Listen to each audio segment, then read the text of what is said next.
भारत देश के प्रधान सेवक नरेंद्र मोदी जी के लिए भारत देश की मालिक आम जनता का संदेश।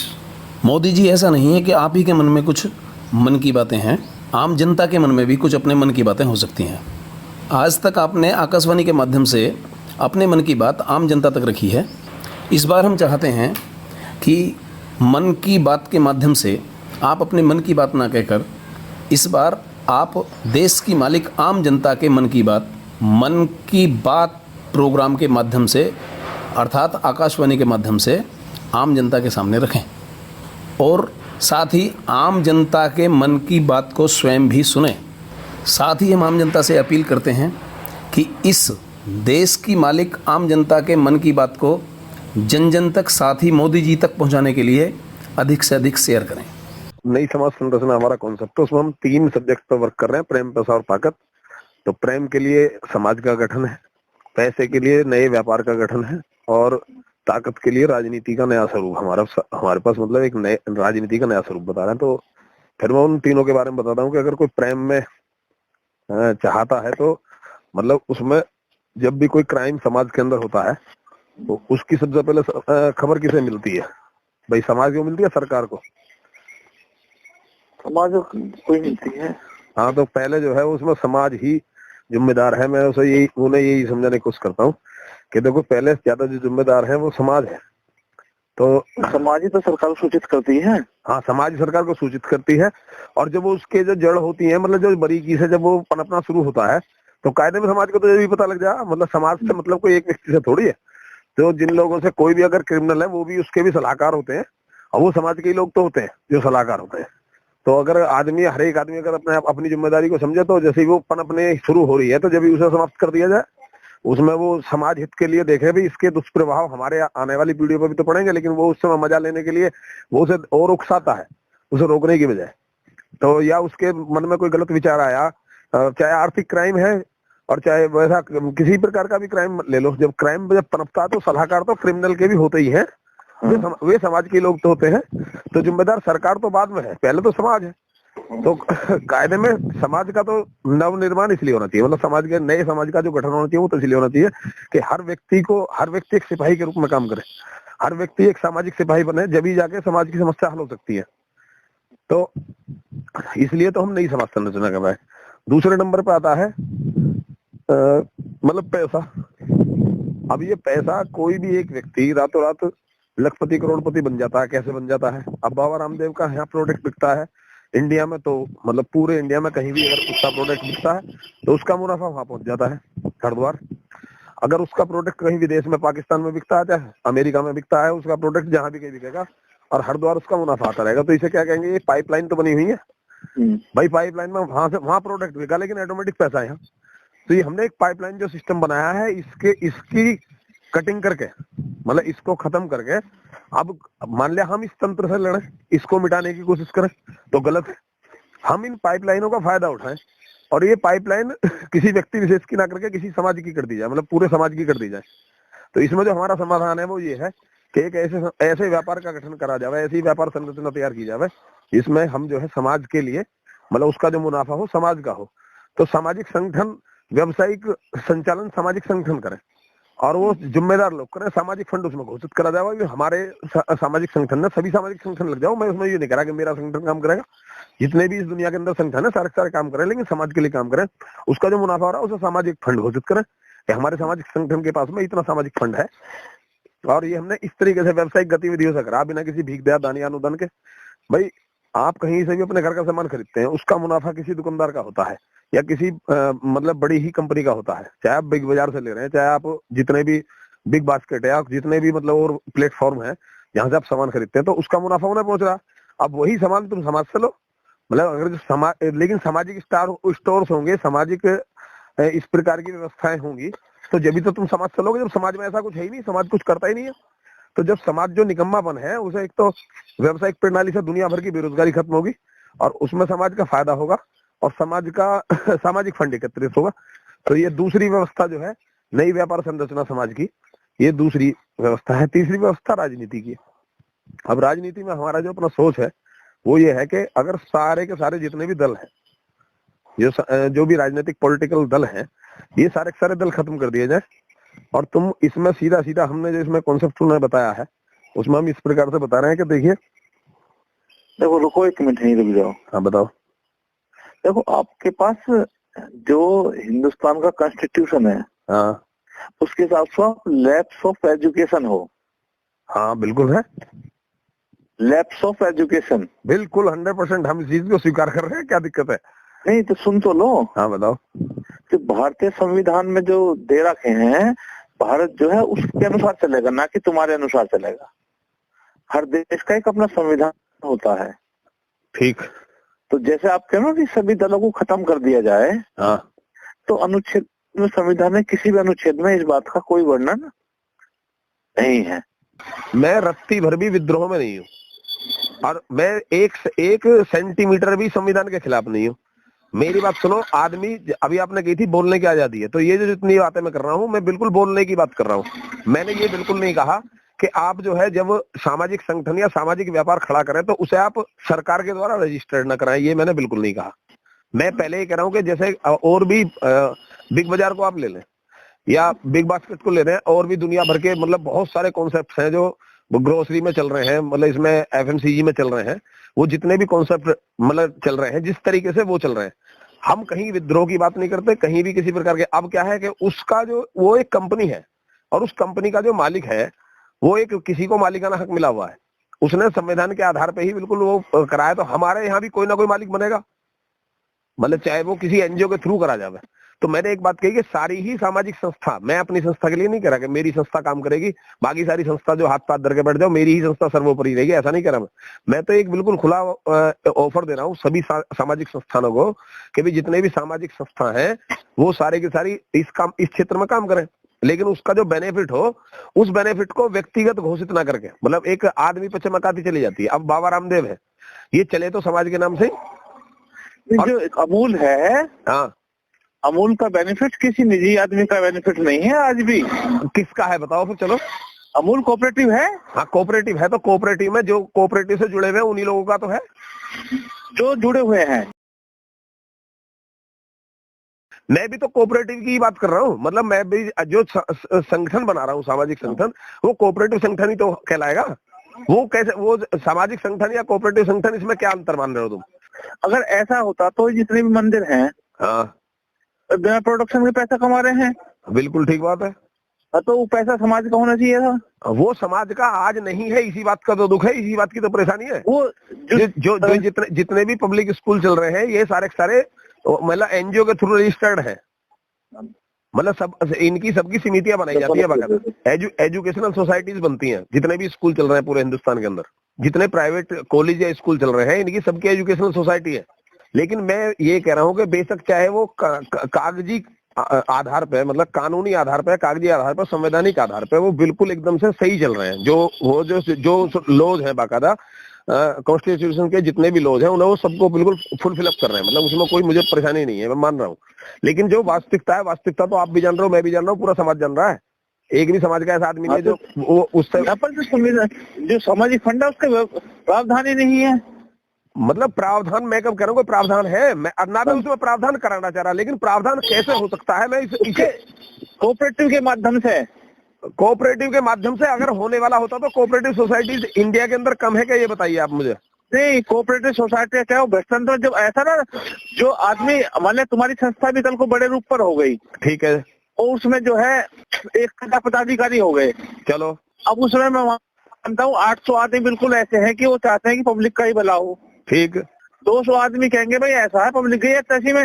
हाँ तुम्हारे है, तुमने कोऑपरेटिव बैंक की स्थापना की, ठीक, और कोऑपरेटिव बैंक आपका डिस्ट्रिक्ट लेवल का हो गया, ठीक है, उसमें 80 वैकेंसी आई, ठीक, पूरे में। हाँ, तो 800 आदमियों ने कह दिया कि भाई हमारा कोई मतलब नहीं है, जो समाज की जिन्हें वास्तव में जरूरत है, हाँ उन्हें इसमें जो फुलफिल अप करो, मतलब उन्हें दो नौकरी, उन्हें नौकरी दो। हाँ ठीक 200 आदमी कह रहे हैं काय को देगा भाई।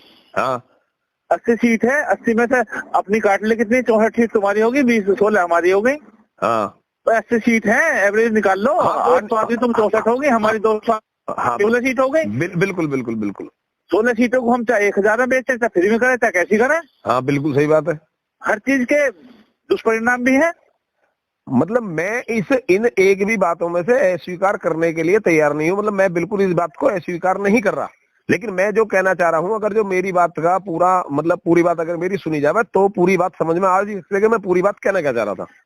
अगर वो नहीं, पूरी बात मैं समझ रहा हूँ क्या कहना चाह रहे हो, लेकिन जो उसका रास्ता ना ये नहीं, उसमें समस्या यही तो है। अब जब मतलब हम बात कर रहे हैं, चाहे मतलब हम और आप बात कर रहे हैं, चाहे कोई किसी और से मैं बात कर रहा हूँ, उसमें क्या है कि अक्सर होता ये है कि आधी अधूरी बात को कहने के बाद में वो आदमी समझ मतलब पूरी लगभग पूरी समझ लेता है। उसका एक कारण ये है कि बहुत सारे जो हमारे पहले से ही वो है ना, जो अपना जो ज्ञान है या अपनी जो सोच है, उस सोच के आधार पर हमारा खुद मन अंदर से बहुत सारी चीजें अपने ऑटोमेटिकली डेवलप कर लेता है कि भाई इसमें लास्ट में ये होने वाला है या ऐसा करके हो जाएगा। मैं खुद इस बात का समर्थन करता हूँ। जैसे अरविंद केजरीवाल ने जब अपनी मतलब पार्टी का गठन किया था, तो मैंने कई जगह ये कहा था कि मैं मान सकता हूँ कि अरविंद केजरीवाल एक ईमानदार व्यक्ति हो सकते हैं, लेकिन ये कैसे गारंटी होगी कि सभी लोग उसके अंदर जितने भी शामिल होंगे वो सबके सब ईमानदार होंगे।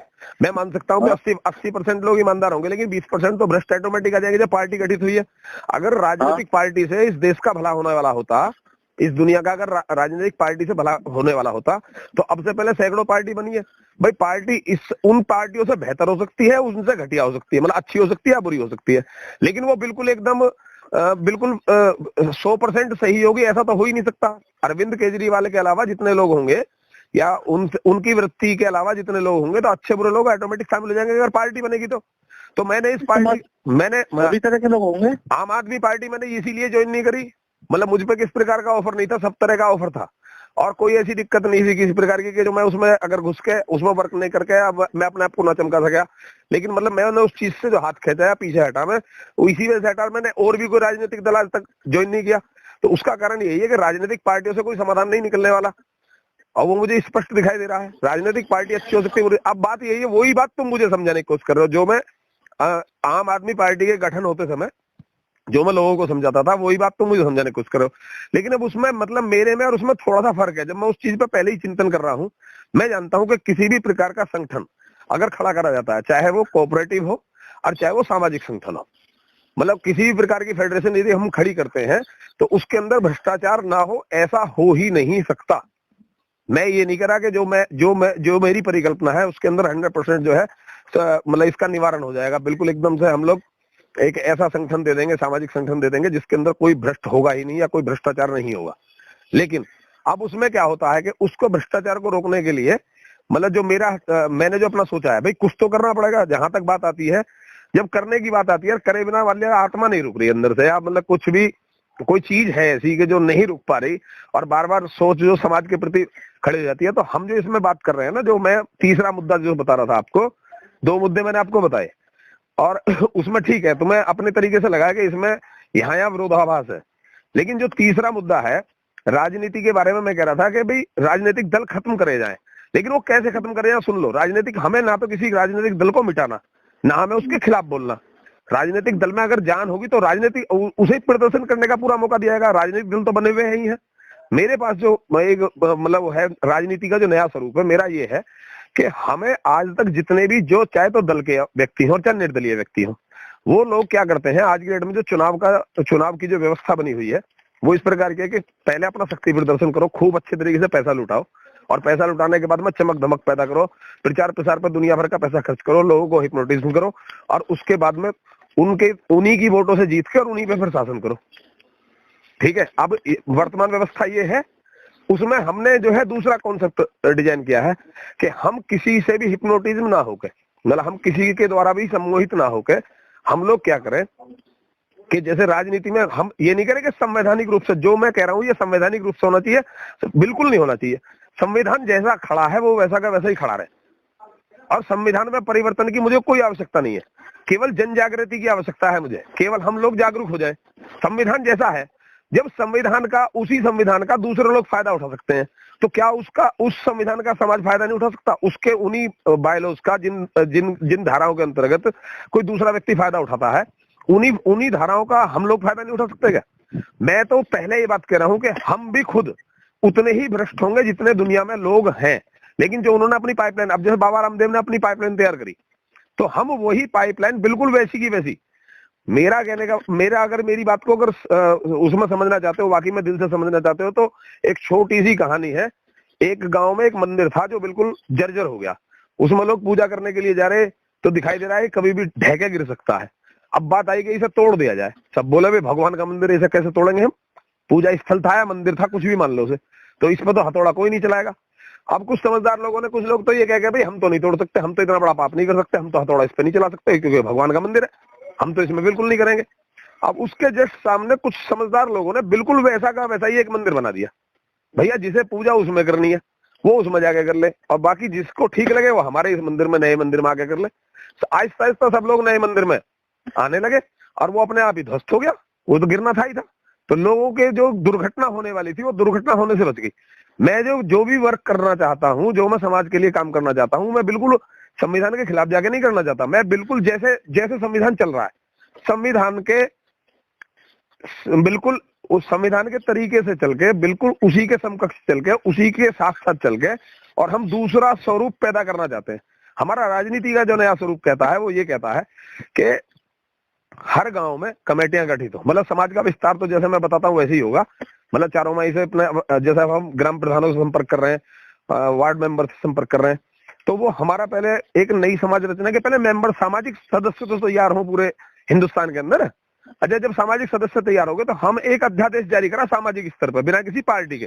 हमने कोई राजनीतिक दल नहीं बनाया, हमने एक अध्यादेश ये जारी करा सामाजिक स्तर पर, एक मतलब फरमान कह दो उसे, क्या कहते हैं जो मोमडन से जारी करते हैं अपने मस्जिद से, फतवा, एक फतवा जारी कर दिया, फरमान जारी कर दिया, या एक अध्यादेश जारी कर दिया, या एक बात सामाजिक स्तर पे कह दी गई कि देखो सब लोग जो, क्योंकि ये अनपढ़, गंवार और क्रिमिनल लोग आ जाते हैं राजनीति के अंदर, हमारी वोटों को लेकर, हमारी वोटों के माध्यम से ये क्रिमिनल लोग इसके अंदर घुस जाते हैं, और घुसने के बाद में हमें ही परेशान करते हैं, हमें ही सताते हैं, हमें ही लूटते हैं।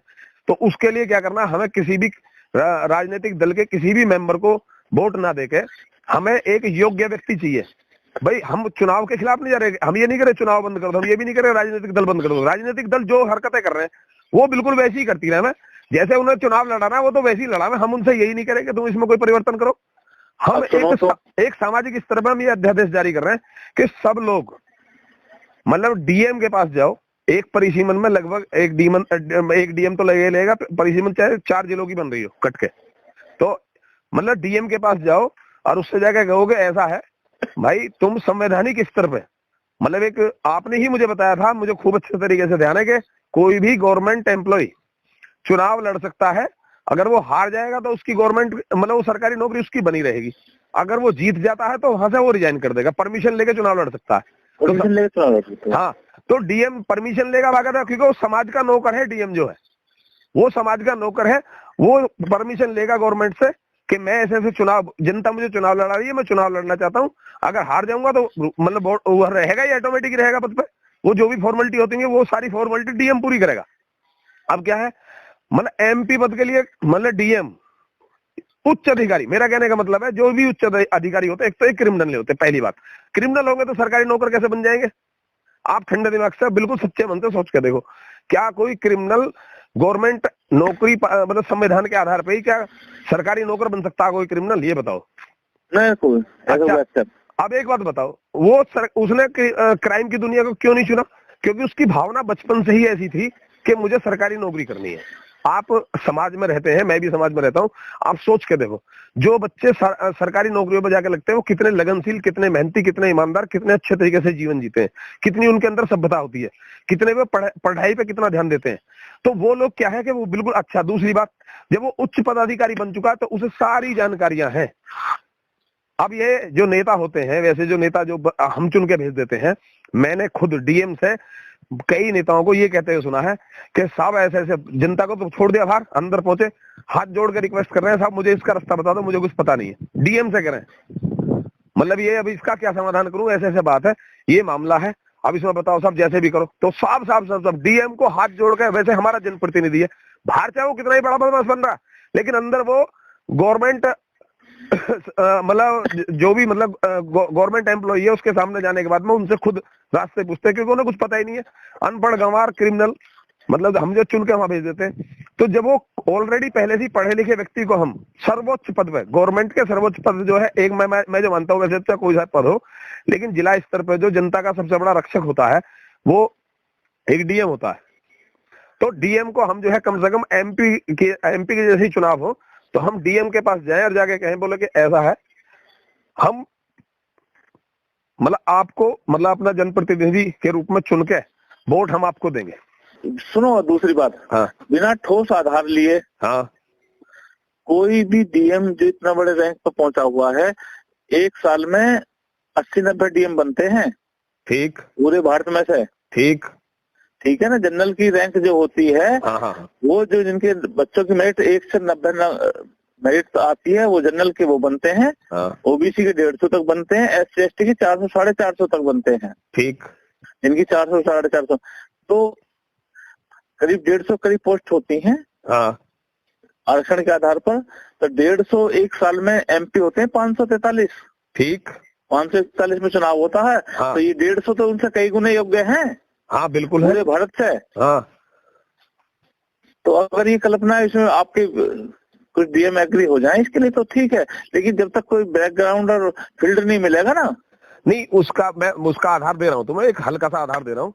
जो भी मतलब हमारे सोशल वॉलंटियर समाज के जो लोग जो जागृत व्यक्ति जो जाएंगे वो क्या काम करेंगे, सबसे पहले इस बात का सबूत देंगे कि हम आपको जिता देंगे। भाई डीएम क्यों लड़ेगा चुनाव, डीएम तो स्पष्ट मना करेगा मैं तो नहीं लड़ रहा चुनाव, भाई इतनी अच्छी नौकरी मुझे मिली है और मैं तुम्हारे इस राजनीतिक दलदल में मैं तो नहीं जाना चाहता। दूसरी बात आपने देखा भी होगा, जो अच्छे शरीफ लोग होते हैं, बढ़िया लोग होते हैं, वो राजनीति से तो बच के रहते हैं। दूसरी बात, डीएम बहुत अच्छे से जानता है कोई भी डीएम जो है कि मैं तो एक नेता से तो अच्छी ताकत रखता हूँ, नेता साला मेरे सामने क्या बेचता है।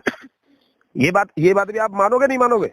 हाँ, तो वो क्यों हो जाएगा एग्री, वो होने का नहीं। अब प्रेजेंट की नौकरी छोड़ के वो मतलब समाज का काम क्यों करेगा भाई, मतलब वो तो बनाई अपने परिदृश्य को हल करने के लिए है, मतलब उसका चाहे कमाई का सपना हो चाहे उसका पावर का सपना हो, कुछ भी सही, सारी शक्ति उसके पास है, तो वो क्यों तैयार हो जाएगा, बिल्कुल नहीं होने का। उसके लिए हमने जो एक समाधान निकाला है, उसका जो आधार बनाया, उसका ये आधार बनाया कि जो जनता के लोग उसके पास जाएंगे उसके उसी के परिसीमन से, जिस परिसीमन से उसे चुनाव लड़ाना चाहते हैं डीएम को, तो उससे जाकर ये दिखाएंगे बिल्कुल प्रूफ, मतलब प्रत्यक्ष ये दिखाएंगे कि 100 का नोट 1 वोट और फुल सपोर्ट। यानी कि वो मेंबरिंग सबसे पहले जो कैंपेनिंग चलेगी वो इस प्रकार की चलेगी कि डीएम को चुनाव लड़ाने के लिए 100 का नोट 1 वोट और फुल सपोर्ट। आज तक तुमने लिए, पहले अब से पहले तुम ले रहे हो 100 के नोट से भी ज्यादा, मतलब कोई मिठाई का डब्बा ले रहा, कोई साड़ी ले रहा, कोई धोती ले रहा, कोई अंगूठी ले रहा, कोई और किसी प्रकार की रिश्वत ले रहा, कोई दारू ले रहा। तो अब तक लिए तुमने, जो कैंडिडेट लड़ते हैं उन कैंडिडेटों से तुमने लिया अब तक रिश्वत। अब हम उल्टा समाधान बता रहे हैं कि तुम कैंडिडेट ऐसा खड़ा करो जिसे तुम 100 का नोट, वोट और सपोर्ट तीनों चीज दे के आओगे। तो जब उसे ये दिखाई देगा कि देखो पूरे परिसीमन में 50 लाख वोट है और 50 लाख में से मुझे जो है 40 लाख लोगों ने 100-100 रुपए दे दिए, मतलब वो एक फंड बनाया जाएगा बाकायदा, सामाजिक फंड। उस सामाजिक फंड का जो मालिक होगा वो पहले ही घोषित कर दिया जाएगा कि आप इसके मतलब वो है, अगर आप हारते हैं तो ये रुपया आपकी मर्जी से खर्च होगा। आप बेशक डीएम रहे लेकिन उसके बाद भी मतलब भाई जब वो हार गया, हारने के बाद उसकी नौकरी तो बरकरार है। तो ये जो फंड है हमारा 100 रुपए के हिसाब से 100 गुना, मतलब उसे जितना भी है 20 लाख वोट है, 50 लाख वोट है, जितनी भी वोट एक परिसीमन में होती है, उसके आधार पे हम उसे 60% वोट पहले देंगे कि भाई 60% लोगों के द्वारा 100 का नोट 1 वोट और फुल सपोर्ट हम उसे पहले दे देंगे। तो हमारा आधार यहाँ से शुरू होगा। जब वो डीएम मानेगा कि वाकई में यार अगर पब्लिक इतना मेरे लिए इतना कर रही है, 100 का नोट 1 वोट और फुल सपोर्ट अगर मुझे दे रही है, तो सीधी बात ये कंडीशन हो जाए तो कोई डीएम नहीं, कोई भी जिसे कहो वो तैयार हो जाएगा। अच्छा, नहीं, अब डीएम ही क्यों चुना गया आपने ये पूछा नहीं, मैंने आपको बताया नहीं। डीएम इसलिए चुना गया है कि अगर अब हम ऐसा करते हैं कि हम तो अच्छा आदमी लाएंगे। अभी आपने मुझे बताया कि गांव में से किसी एक बढ़िया आदमी को चुनो और उससे कहो कि तू प्रधानी का चुनाव लड़। अब मैंने डीएम को क्यों चुना है, क्योंकि डीएम ऑलरेडी कितने हैं पूरे भारत के अंदर, आपने कहा 543 आदमी चाहिए पूरे भारत में डीएम को लड़ाने के लिए है, और 543 डीएम है ही नहीं। इतना है आपको जानकारी क्या? है, ज्यादा है। ज्यादा कैसे है? ऐसा डिस्ट्रिक्ट है ना, डिस्ट्रिक्ट जितने डिस्ट्रिक्ट उतने हैं। हाँ, जितने डिस्ट्रिक्ट है तो उससे इससे ज्यादा है। हाँ, फिर तो ठीक है। अगर मतलब मुझे किसी ने ये बताया था कि डीएम कुछ कम है, 2-4 डीएम कम है, डिस्ट्रिक्ट कम है, परिसीमन ज्यादा है। डिस्ट्रिक्ट ज्यादा है। अच्छा, डिस्ट्रिक्ट ज्यादा है। मुझे बताया था कि लोक सेवा के परिसीमन ज्यादा है और डिस्ट्रिक्ट कम है। तो सीधी बात है। अच्छा, अब क्या होता है, वर्तमान डीएम को बनाएंगे। अगर हम ये कहते हैं भूतपूर्व डीएम को बनाएंगे तो भी लफड़ा है भाई, दुनिया भर के भूतपूर्व डीएम पड़े, फिर उनमें चुनाव कैसे होगा। मैंने चुनाव की प्रक्रिया को खत्म करने के लिए मतलब हम चुनाव का ऑप्शन ही ना छोड़े, मतलब जितनी परिसीमन से उतने ही डीएम ऑलरेडी है। अब माने सपोज करो इन डीएम में से अगर ज्यादा है तो 10-5 डीएम कम हो जाएंगे, मतलब ऑलरेडी मना कर देंगे चुनाव लड़ने के लिए। तो इस प्रकार से पूरे हिंदुस्तान के अंदर एक क्रांति खड़ी करी जाए, और अगर मतलब 100 का नोट एक वोटर फुल सपोर्ट देने के नाम पे उसको, ये तो हमारा आधार होगा। अब वो खड़ा हो गया। अब क्या होता है कि निर्दलीय चुन के गए, ये किसी दल से नहीं गए, हम अपनी, क्योंकि हम अपना दल बना ही रहे, अपने दल को हम रजिस्टर्ड ही नहीं करा रहे। तो इसमें जो सबसे बड़ा प्लस पॉइंट है वो ये है कि जब वो आदमी जाएगा, मतलब निर्दलीय चुना हुआ व्यक्ति जब जाएगा, तो वो जैसा हम कहेंगे, अब हमारे बायलॉज पे जाएगा, पहले हम उसे ये दे फरमान बना के, मतलब इन मुद्दों पे तुझे जो है हमारा वो दे के एजेंडा, मतलब इस एजेंडे पे तुम चुनाव लड़ोगे, ये तुम हमारी समस्या ये समाधान करोगे सामाजिक स्तर पर। तो सबसे पहला जो समाधान होगा वो ये होगा कि संविधान संशोधन तब होगा, मतलब वो फिर सरकार बनेगी उन लोगों की। और उसमें क्या है, अब मैं तुम्हें एक बात और बता दूं, प्रधानमंत्री तो घोषित करना पड़ेगा पहले ही, कोई जरूरी नहीं है, कोई जरूरी नहीं है, लेकिन हम पहले ही घोषित करके चल रहे हैं। अब जैसे मोदी है, मोदी की लहर चल रही है, तो हम मोदी को मना नहीं कर रहे, हम कह रहे हैं मोदी को ही प्रधानमंत्री बनाएंगे। हम ये पहले ही अनाउंस कर रहे हैं कि मोदी ही प्रधानमंत्री रहेंगे। अब बात आती है हिंदू मुस्लिम के समझने की कि भाई मतलब मुसलमान, इसमें मुसलमान फुल सपोर्ट करेगा क्योंकि वो जानता है कि अब बीजेपी का नहीं रहा मोदी, अब मोदी जो हो गया वो समाज का हो गया। इसमें उल्टा मुसलमान भी पूरी सपोर्ट करेगा। हम किसी भी योग्य व्यक्ति को, आप देश में कितने आदमी ऐसे तुम मान रहे हो जो प्रधानमंत्री बनने लायक है? 50 आदमी है, 50 आदमी है, तो उनमें से किसी एक आदमी का नाम घोषित करेंगे, जो भी बढ़िया आदमी होगा भाई ये जो हमारी तरफ से ये बनेगा, मतलब पहले ही घोषित करके चलेंगे। अब मान लिया जैसे कि ये बात तो कुछ बातें माननी पड़ेंगी कि मोदी ने काम अच्छे करे हैं, तो उन सब चीजों को देखते हुए हम अगर इस आने वाले लोकसभा चुनाव में ऐसा करने में कामयाब होते हैं तो हम मोदी को ही घोषित करेंगे कि मोदी ही प्रधानमंत्री रहेगा, लेकिन वो बीजेपी का नहीं, वो समाज का होगा। इस तरीके से हमारा ये राजनीति का जो नया स्वरूप है वो बिल्कुल इस तरीके का है। अब इसमें कितने फायदे होंगे ये भी देखो। मैं ये कहना, मतलब अगर जो सपोज करो डीएम ही लोकसभा का चुनाव आने वाले समय में, मतलब हमने कॉन्स्टिट्यूशन में कोई परिवर्तन नहीं करा, कहीं से कोई भी निर्दलीय खड़ा हो सकता। पहली बात, जितनी पार्टियां सब जैसा चुनाव लड़ती आ रही है वैसे के वैसे ही चुनाव लड़ती रहे, हम किसी को नहीं रोक रहे, हम किसी पार्टी के खिलाफ बोल ही नहीं रहे। हमने क्या करा, हमने पहले ही अपना एक जो लोकसभा का हमारा जो मतलब कैंडिडेट है वो पहले ही चुनकर घोषित कर दिया है। सीधी बात है भैया, जो डीएम बनेगा। अब दौड़ लोकसभा के चुनाव में चुनाव लड़ने की दौड़ नहीं रही, आने वाले समय में दौड़ रहेगी डीएम बनने की, कि भाई डीएम बनो, तभी मतलब तुम जो है अपने आप ऑटोमेटिक लोकसभा के लिए समाज तुम्हें समर्थन दे सकता है। ठीक है, तो अब उसमें क्या है, पढ़ने की वृत्ति जागेगी, अच्छे काम करने की वृत्ति जागेगी, क्राइम रुकेगा अपने आप ऑटोमेटिक। जो भी अब राजनेता, क्या कोई भी एक गुंडा राजनेता बन सकता है? तो राजनेता, गुंडों को राजनेता बनने का जो रास्ता है, गुंडों के द्वारा जो इजी वे है राजनीति में कूद जाने का, ये रास्ता बंद करने की प्रक्रिया है ये सारी सारी। मगर इस बात को ठंडे दिमाग से सोचा समझा जाए तो ये केवल इतना प्रोग्राम है कि ऑटोमेटिक सामाजिक संगठन के तो हो नहीं पाया। जब तक सामाजिक संगठन पूरा स्ट्रक्चर नहीं खड़ा होगा तब तक हो नहीं पाएगा। तो सामाजिक संगठन खड़ा होने में क्या, आज के डेट में टेक्नोलॉजी का जमाना है, होने के लिए हो सकता है, बहुत सारे रास्ते हैं, इसमें कोई दिक्कत नहीं है। क्रांति तो कहाँ से कब किसकी चल जाए कुछ नहीं पता। हिंदुस्तान के किसी भी गांव से खबर आई मेरे पास, और वो कह रहा है व्हाट्सएप से आई या फेसबुक से आई या मतलब ट्विटर से आई, किसी भी सोशल मीडिया के माध्यम से मेरे पास एक खबर आई कि देखो जी मैं आपकी बातों से प्रभावित हूं, मैं आपके साथ काम करना चाहता हूं, लेकिन समस्या ये है कि और तो लोग नहीं जुड़ रहे, मतलब मैंने कही है तो मेरे साथ तो नहीं आ रहे। और उसी गांव से मुझ पर कोई दूसरा आदमी भी यही बात करा, फिर उसी गांव से तीसरा आदमी मुझसे यही बात करा, तो ऑलरेडी 3 आदमी तो मेरे पास है। तो मैंने इसमें क्या योजना बनाई थी, मेरा एक प्लस पॉइंट इसमें ये भी, हम एक ऐसा माध्यम बनाएंगे कि जैसे किसी भी एक पिन कोड, हर एक में जो हमारा जो डाकखाना होता है, हर डाकखाने का अलग पिन कोड होता है, तो हमारा मतलब जो जगह पिन कोड्स चेंज होते चले जाते हैं। हाँ, जिला बेशक एक हो लेकिन पिन कोड चेंज हो जाते हैं। तो पिन कोड हमारा एक बहुत बड़ी ताकत है। किसी भी पिन कोड से 100 एप्लीकेशन मेरे पास आ जाती हैं। तो हमें इसमें आपसे क्या चाहिए, जैसे कोई भी व्यक्ति हमारे इस पूरे प्रोग्राम से जुड़ना चाहता है तो उसे क्या करना है, 100 का नोट, एक वोटर फुल सपोर्ट, और डंके की चोट, और मिटा के मन के सारे खोट। इस नीति के साथ में, मतलब मिटा के मन के सारे खोट, डंके की चोट, 100 का नोट, एक वोटर फुल सपोर्ट आप हमें दें और आपके पैसे हमारे यहाँ जमा हो गए। किस नंबर पे देंगे? 750 555 और 2155। मतलब ये नंबर मैंने जारी कर दिया, 750555 2155 इस नंबर पे मतलब कोई भी आदमी पेटीएम कर दे, गूगल पे कर दे, मतलब किसी भी प्रकार के मतलब पेमेंट, ऑनलाइन पेमेंट कर दे और अपनी डिटेल मुझे व्हाट्सअप कर दे कि मैं ये आपके यहाँ 100 रुपये भेज रहा हूँ। अगर उस पिन कोड से जिस दिन 100 व्यक्ति इकट्ठे हो गए तो कितने रुपए इकट्ठे हो गए? 10,000 रुपए इकट्ठे हो गए। मैं उस पिन कोड पे जाऊंगा जिस पिन कोड से मेरे पास में 100 लोगों ने एप्लीकेशन दी है, मैं उस पिन कोड में जाऊंगा, अपनी गाड़ी से जाऊंगा, अपने खर्चे से जाऊंगा, किसी का 1 रुपया नहीं रखूंगा। वो जो 10,000 रुपये तुम्हारे इकट्ठे हुए हैं उन 10,000 रुपये को मैं वापस तुम्हारे यहीं जाके जमा करके पूरे सिस्टम से तुम्हें जोड़ के पूरा सिस्टम तुम्हारा खड़ा करके तुम्हें दे आऊंगा। क्योंकि तुम अकेले नहीं कर सकते, लेकिन तुम इसे मोटिवेट कर सकते हो। इसको आगे फैलाने के बाद में लोगों तक अपनी राय पहुंचा सकते हो, अपने एक विचारधारा को आगे फैला सकते हो। फैलाने के बाद में जो भी मुझसे संपर्क करेगा तो ये मत सोचोगे यार ये कैसे बढ़ेगा, ये तो बढ़ने में तो मिनटों का। अब हम सोशल मीडिया से जुड़े हुए डिजिटल वर्ल्ड है, डिजिटल दुनिया में हम लोग जी रहे हैं। रातों रात मतलब सोशल मीडिया से हमारे विचार जो है वायरल हो सकते हैं और पहुंच सकते हैं। तो जो भी लोग इसको इम्प्लीमेंट करना चाहते हैं वो 100 का नोट, एक वोट, फुल सपोर्ट और मिटा के मन के सारे खोट और डंकी की चोट हमें दो और बस उसके बाद में उनका काम शुरू। 750 555 2155 सीधा नंबर हो गया, इस पर व्हाट्सएप करो।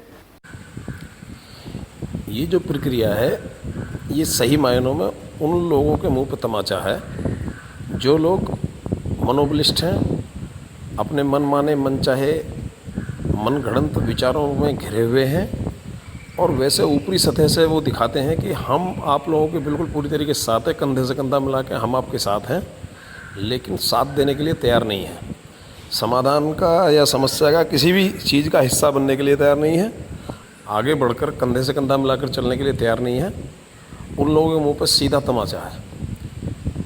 उनके पास में जो सबसे बड़ा बहाना होता है वो ये होता है कि जी मैं तो तैयार हूँ, मैं तो पूरी तरीके से आपके साथ हूँ, लेकिन समस्या ये है कि और कोई लोग तैयार नहीं हो रहे, और कोई मेरे साथ नहीं आ रहा जी। ये सबसे बड़ी समस्या आ रही है। वरना अगर सब लोग साथ दें मैं तो बिल्कुल तैयार हूँ। तो मैंने उसकी काट में ये बताया है कि ऐसा है जो तुम्हारा साथ दें या तुम्हारे साथ मिल के चलें, ऐसे बहुत सारे लोग हैं और हम तुम्हें उनको जो है आपस में मतलब आप लोगों को आपस में मिलवाने का काम हम करेंगे। आप इस बात की चिंता छोड़ दो कि आपके कहने से कोई लोग तैयार हो सकता है कि आपकी वृत्ति ऐसी हो कि आपके कहने से तो कोई वैसे भी तैयार ना हो।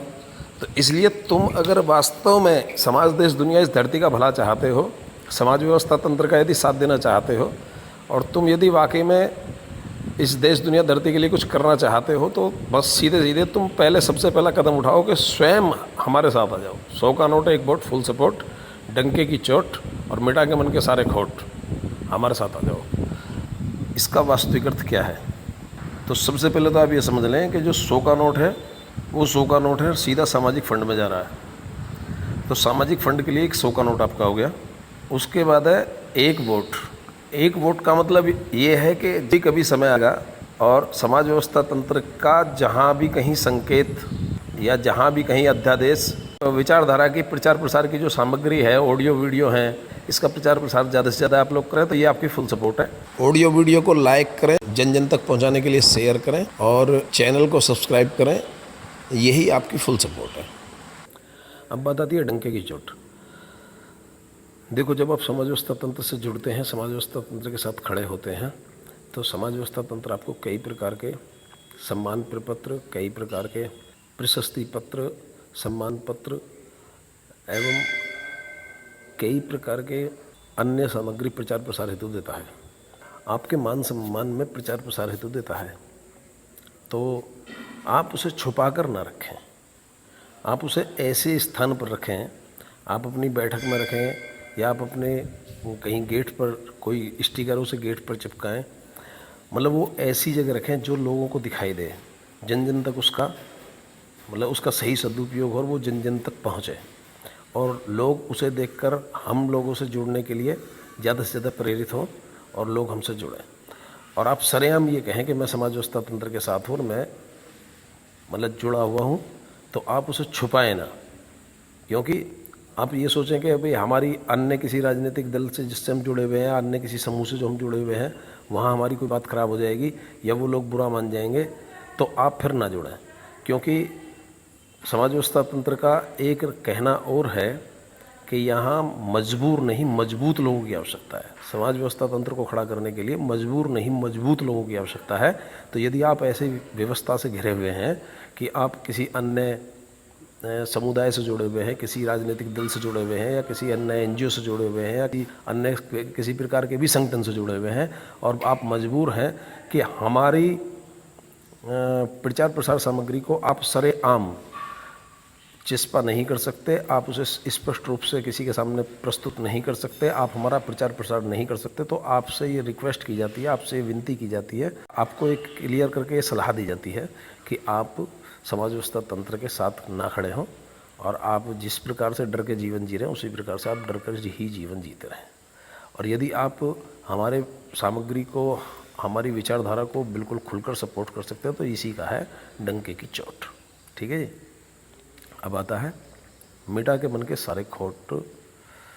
तो मन के खोट में हमारा मतलब, हमारी विचारधारा से ये है कि आप इसे किसी भी संकीर्णता में ना खींच कर ले जाए। इस विचारधारा को आप किसी भी प्रकार की संकीर्णता में खींच कर ना ले जाए। आप इसे किसी क्षेत्र, किसी विशेष धर्म, जाति या समुदाय का ना बनाए। आप इसे किसी वाद में ना घसीटें। आप इसे बिल्कुल समाज, देश, दुनिया, धरती के हित के लिए तैयार की गई कार्य योजना ही रहने दें, और आप इसमें लोगों को ज़्यादा से ज़्यादा प्रेरित कर समाज, देश, दुनिया, धरती के हित की ही योजना बताएं। इसे किसी जाति विशेष या किसी धर्म विशेष या किसी विशेष समुदाय या किसी विशेष वाद से ना जोड़ें। यही आपके द्वारा मिटा के मन के सारे खोट, अर्थात अपने मन से सारी राजनीति को बाहर फेंक दे और पूरी राजनीति को निकाल दें। यही आपके द्वारा मिटा के मन के सारे खोट। इसका अर्थ यही है कि आप अपने मन में किसी भी प्रकार के क्लेश, किसी भी प्रकार की कलह, किसी भी प्रकार की राजनीति, किसी भी प्रकार की रणनीति को आप बिल्कुल मिटा दें, और मिटा के मन के सारे खोट। तो ये जो अंदर जिस प्रकार के भी खोट आपके मन में हैं, उन सब खोटों को मिटाकर आप इसे पूरी कर दें सपोर्ट।